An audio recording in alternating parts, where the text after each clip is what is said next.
We get asked a few times by listeners, readers, and viewers, because a lot of our viewers are in the United States. What are the kind of the differences or the similarities between Brazil's central bank and the kind of the equivalent in the US, which is the Federal Reserve? In terms of this independence, I mean, it's important to highlight that we just got the central bank autonomy. So we're learning to have this kind of independence, which the Fed has. It's something that is so prevalent there that Biden has put Powell, who was named by Donald Trump. He gave another term to Powell. So I mean, in a sense, there's an institutional advantage for the Fed in comparatively.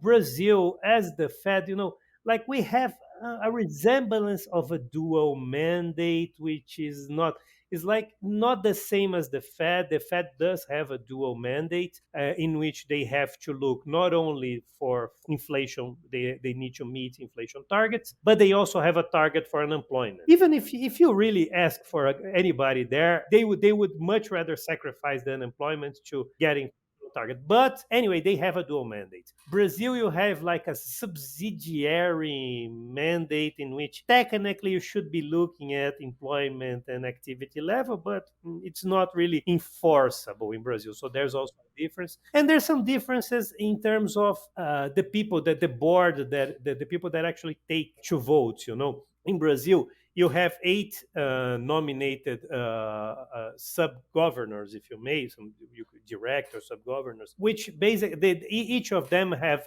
they run some areas of the central bank. For instance, you have like the economic policy director who runs the whole part of the really the inflation the inflation models there, the part. So it's a very key member of that group.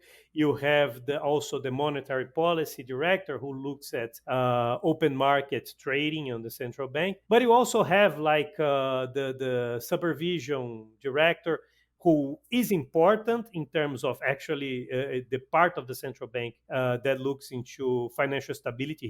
He's the guy responsible for a lot of that, but it's not like he's not really planning and setting monetary policy. So you have like they're divided by areas of how they operate there. While in the Fed, you have like in the board, and you also have like with power of votes. There's a lot of district Feds. So you have like the Fed in New York, the Fed in Richmond. There's like they round, like for some years, so the guy from one of those Feds will be taking a vote. On other years, they change, but they also have like these regional Federal Reserves, and those guys actually are pretty powerful in their own district there, and they take part they may take part in the board decisions too.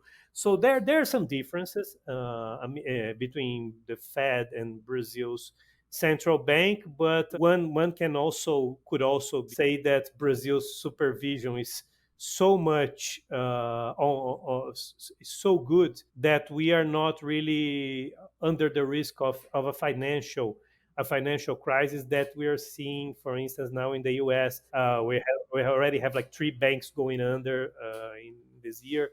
So I mean, the Brazilian banks, of course, like smaller banks become liquidated. They have to close operation, but it doesn't really create a huge systemic problem in Brazil.